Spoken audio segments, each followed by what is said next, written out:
Hello to every single person that is watching me. I've noticed that I've got new subscribers. I want to say thank you for subscribing to my channel. And if you've been watching me and you've been having hope that my hair would grow long, don't give up. I haven't given up on myself, so I'm still going to achieve this. Anyway, in this video, before I actually continue, my microphone, I cannot use it today. So if I sound different, that's why, because it's out of battery. I forgot to charge it, and so I'm not going to stop the video just because my microphone is out of battery. So I'm just going to continue and keep it going.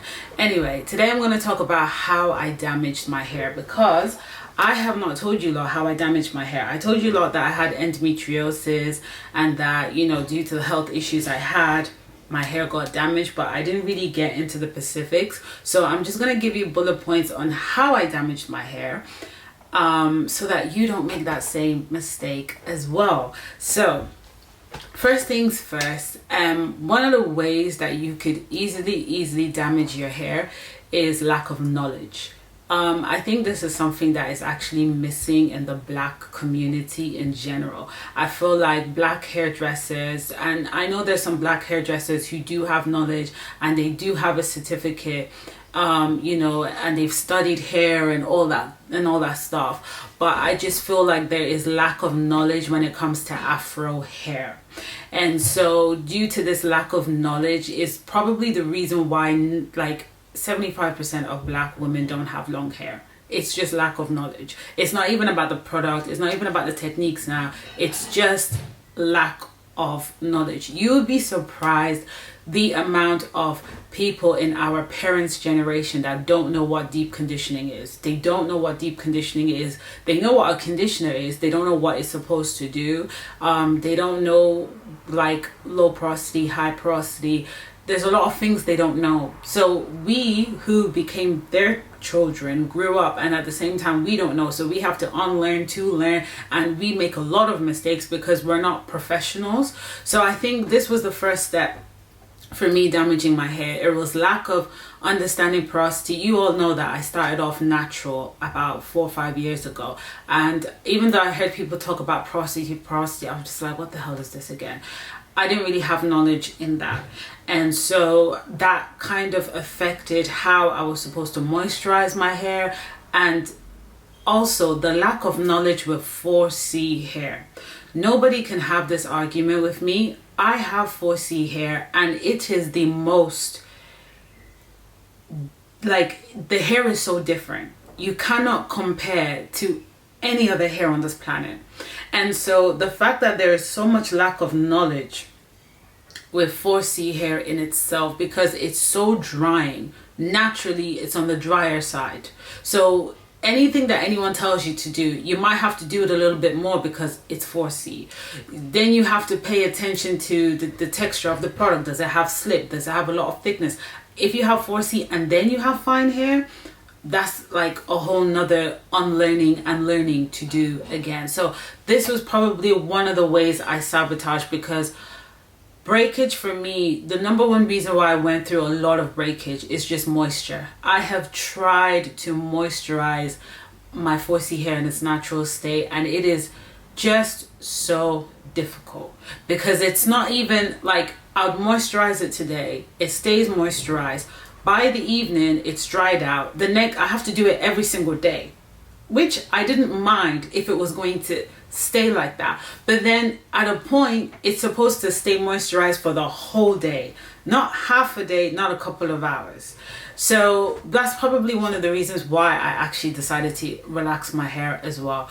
Second reason how I ended up damaging my hair was heat, in terms of hot tools. So when I was natural, I didn't really use a lot of heat, but when I did, it was just for blow drying, and it was at the lowest. Cool. When I became relaxed, which was last year, I started off as Texlax and then I became relaxed.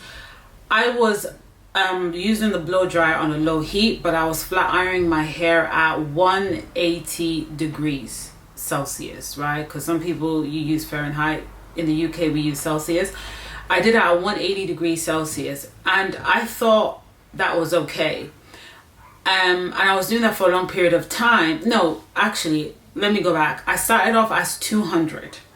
When I started off 200, 2 weeks later, my hair started breaking. So I said, okay, you know what? Let me turn it down to 180.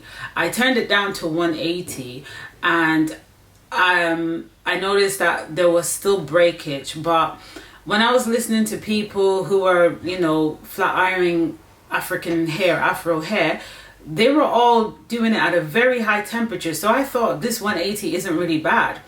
And I think that led to a huge amount of breakage, because I was flat ironing my hair every single week.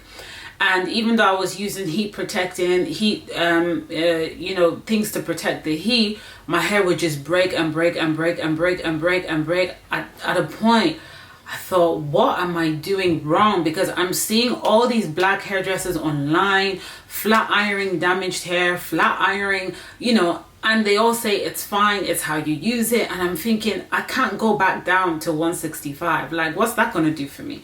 So one time I came across a male hairdresser from America, and he said, when you put raw chicken in the oven, you put it to what?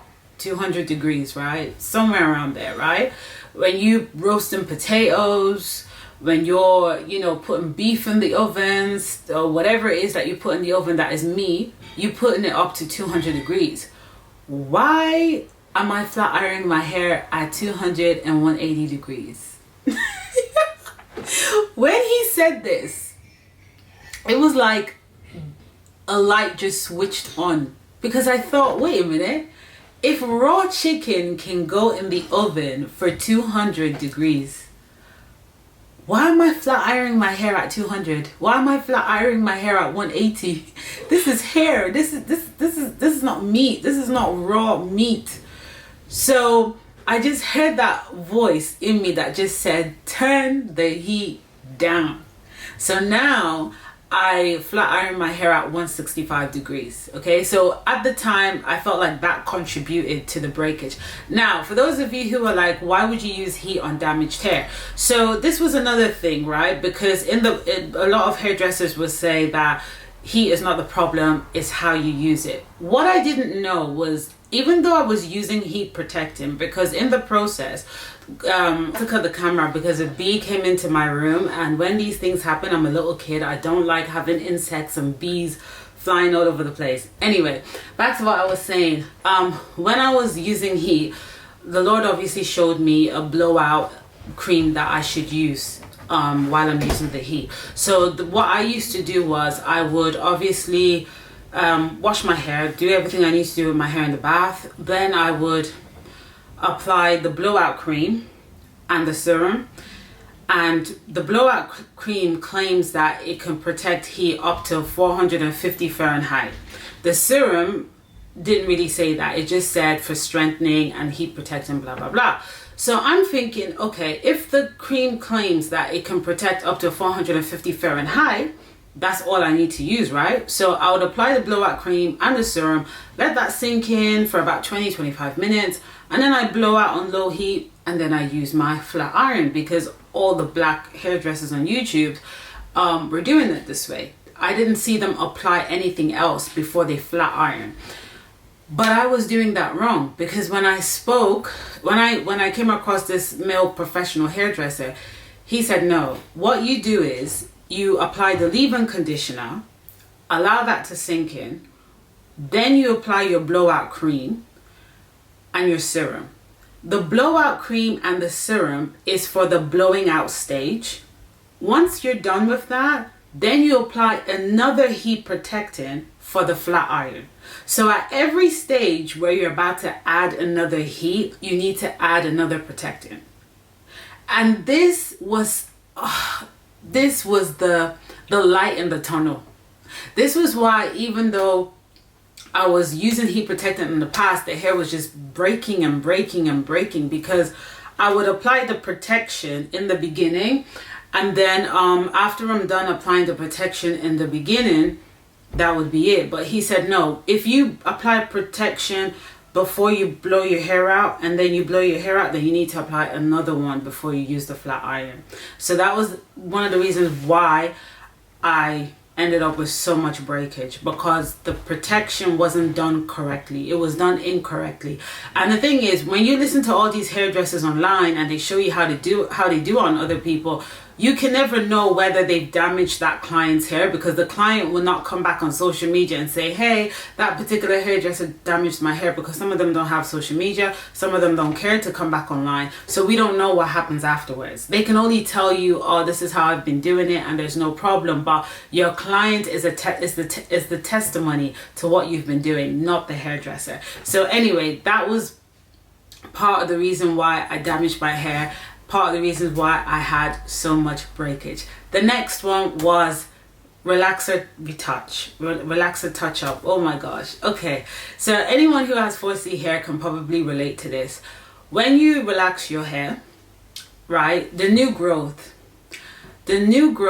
texture of the new growth of 4C hair compared to your relaxed hair, it's not for the weak. It is so different, to the point that by 1 month, I would feel all the new growth of the 4C. My relaxed part is fine. All the new growth of the 4C was there, and it was unmanageable. I was deep conditioning. I was using sulfate-free shampoo. And as soon as I go to the gym, sweat or whatever it is that causes it to poof, it was so unmanageable. And my hair does grow at the normal rate. My problem was the breakage was more, obviously, so the length didn't really show.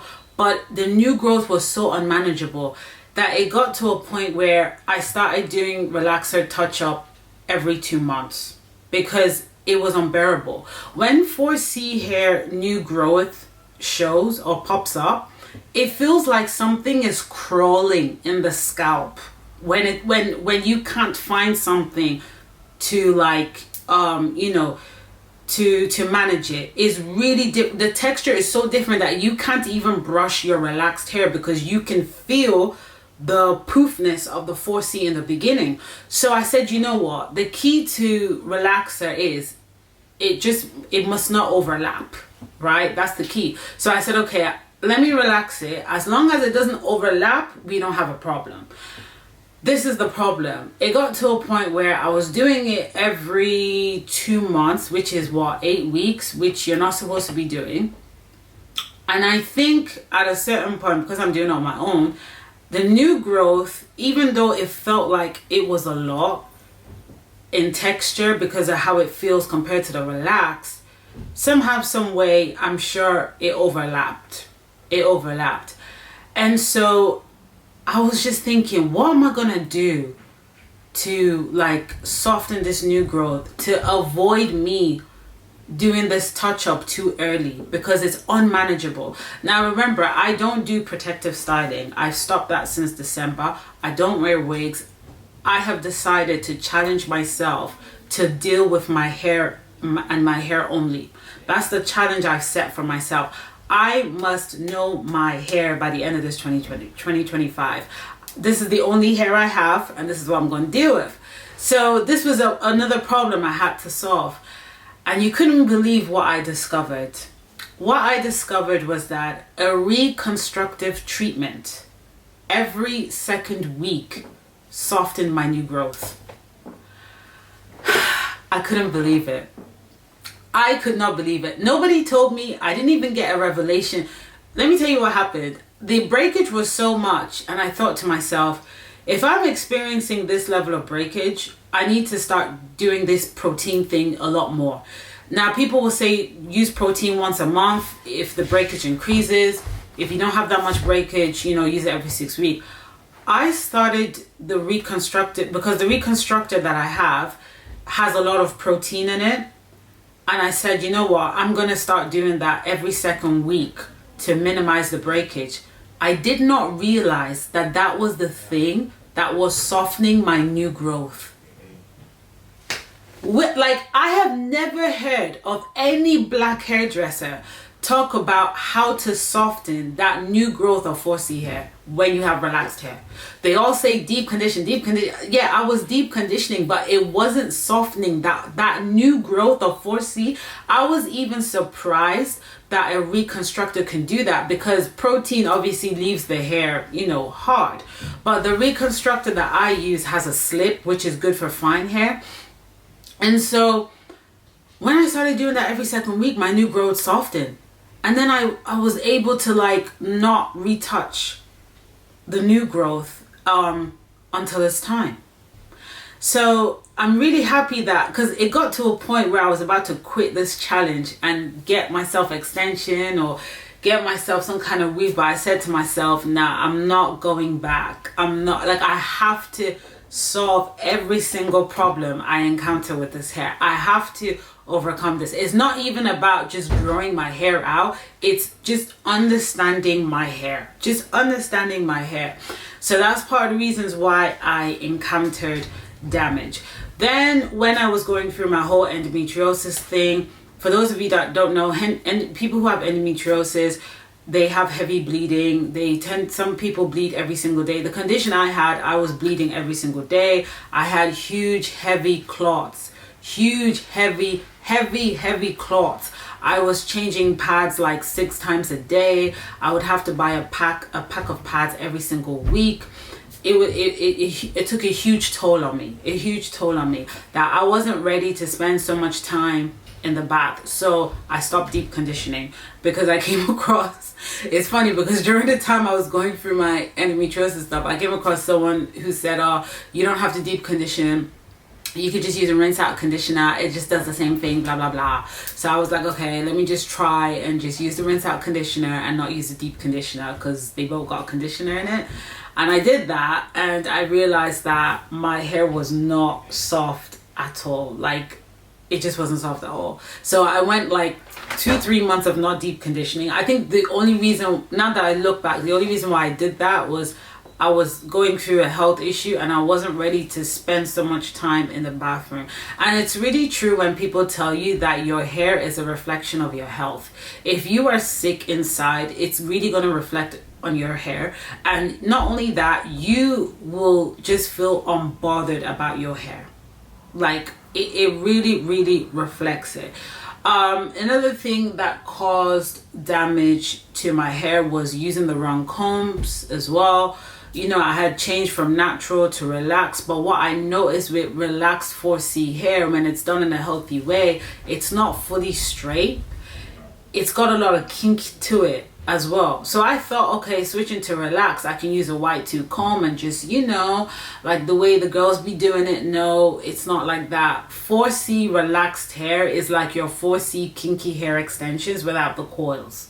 That's basically what it is. So it still has that level of kink to it. So I had to change the brush that I had to it. So these were the things that I did that caused damage to my hair. Extreme breakage. As you can see, I've even lost more hair because, you know, damaged hair is going to break off. Nothing is going to fix damaged hair.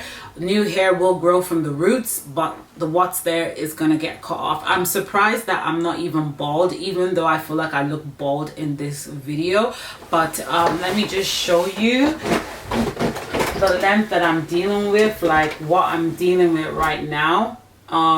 There's just like a lot of volume is gone. I don't have much volume anymore like I used to, because, you know, I'm still using heat, I'm still using my flat iron. But how I know that I'm making progress is the fact that I'm not bald yet. Not only that, my new growth is soft. I have lots of new growth going underneath. It's soft. And also, yeah, the breakage as well is reducing. Sometimes it's terrifying when you're touching your hair and you get strands popping out. It can be so like it can really hurt. I know some people are like, oh, it's just hair and it can grow back. People who say that are people who've got extensions and wigs in the wardrobe for a backup plan. People like me who don't have extensions or wigs for a backup plan, and we only have our own hair to deal with, it is really heartbreaking when you go through breakage. It is really, really heartbreaking. So it's not just hair. It affects my facial structure. Sometimes it affects your confidence. It affects the things that you wear when you're asked to go to special occasions. I'm praying to God that I don't even get a special occasion to go to, because this hair won't look good with any dress right now. This is how much of an impact hair has on your beauty. But a lot of black girls don't know that, because you've got, you know, wigs and weave as a backup plan. So for you, it's like, oh, it's just hair, it's just hair. It's not just hair. It's a very valuable part of beauty. So that's pretty much what I wanted to say in this video. I hope somebody could learn from it. Yeah, and I'll see you all in my next video. Bye.